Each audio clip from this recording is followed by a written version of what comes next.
Bonjour à tous, aujourd'hui exercice sur les applications linéaires dans un espace E qui est un espace de fonctions. On va prendre les espaces donc C1 de R, la classe des fonctions, donc qui sont, vraiment je rappelle, dérivables sur R et dont la dérivée est continue. Ça c'est très important, hein. Toujours de bien se rappeler que la dérivée est continue dans C1.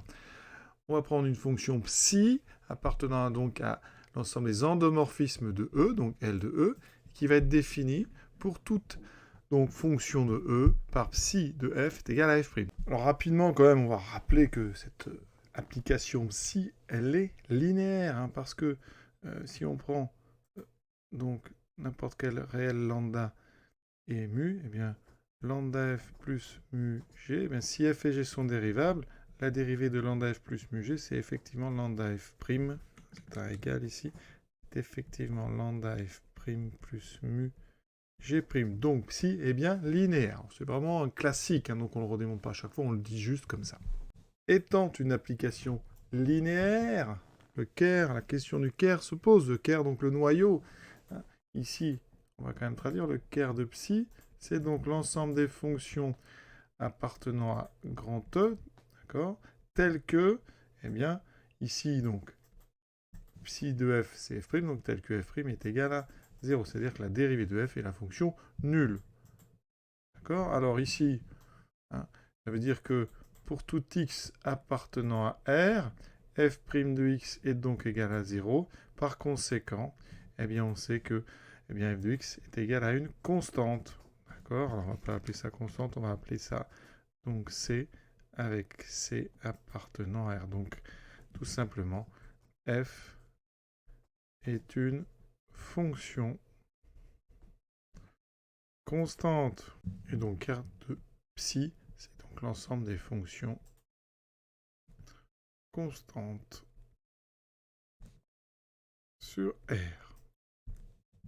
Et les fonctions constantes sur R, alors je vais mettre au pluriel plutôt, eh bien, elles sont engendrées par une seule fonction. La fonction constante, par exemple, égale à 1. Donc R de psi, c'est donc le vectoriel sur R de la fonction qui a donc ici, alors c'est pas une accolade, c'est une parenthèse.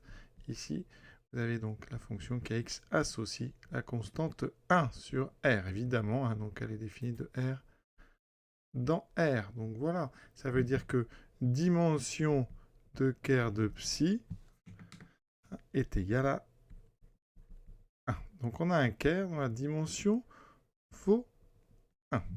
Deuxième question, maintenant, l'image de psi. Alors, im de psi, c'est l'ensemble des fonctions donc appartenant à eux, telles que, eh bien, il existe grand F appartenant à eux, tel que grand F' égale petit f. D'accord? C'est donc l'im de phi, c'est donc eh bien, l'ensemble des fonctions qui ont une primitive dans E. Or, on sait que, hein, quel que soit f appartenant donc à E, eh bien, f est continu. D'accord? Continu sur R. Et on sait que toutes les fonctions continues sur R admettent des primitives. Donc, f admet des primitives sur R. Donc, par conséquent, eh bien, chaque fonction de E admet une primitive sur E. Pourquoi sur E? Parce que c'est une primitive, donc elle est dérivable. Étant dérivable, elle est donc dans C1 de R. C'est une fonction dérivable, d'accord? Donc elle est continue. Elle admet une dérivée qui est continue, qui est petit f. Donc elle admet des primitives sur R. Donc, conclusion, tout élément de E admet donc une primitive de E. Et c'est important, hein, je répète, tout élément petit f de E admet une primitive grande f qui est dans E. Pourquoi? Parce que dans ce cas-là, hein, grand f' égale à petit f. D'accord? Grand f' égale petit f, ça veut dire que donc grand f est dérivable sur R, on est là, on est sur R, et ensuite que sa dérivée, petit f, elle est elle-même dans E, elle est elle-même dérivable, donc elle est continue. D'accord? Donc, conclusion, pour tout f appartenant à E, d'accord? Il existe grand F appartenant à E tel que psi de, ici donc, grand F égale petit f. Parce que petit f, c'est grand F prime, d'accord? Donc, conclusion, psi est surjective. Alors, on a dit que dim de quart de psi est égal à 1, donc ça, et on est dans la question 3, c'est-à-dire que psi n'est pas injective. Une application linéaire injective, son ker est réduit à l'élément nul, ici, d'accord? Et là, c'est pas du tout le cas parce que on a toutes les fonctions constantes. Il aurait fallu qu'on ait uniquement la fonction nulle dedans. Donc, psi n'est pas injective. Ensuite, on a dit que dim de psi est égal, donc phi est surjective. On a donc une application linéaire qui est surjective, mais pas injective.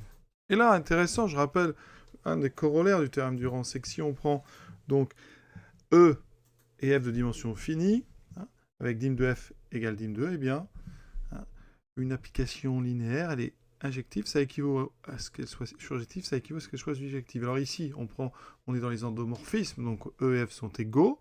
Donc, si, eh bien, E était de dimension finie, on aurait surjectif équivaut à injectif. Or ici, elle est surjective sans être injective. Donc ça, vous voyez, c'est une façon de démontrer simplement que la dimension de E, eh bien, n'est pas finie, parce que si elle était finie, eh bien, en étant surjective, elle serait forcément injective, ce qui n'est pas le cas. Donc ici, donc, dimension de E est égale à plus l'infini. D'accord? Parce que, je répète, raisonnant par absolu, si la dimension était finie, eh bien, on aurait impossibilité entre la non-injectivité et la surjectivité.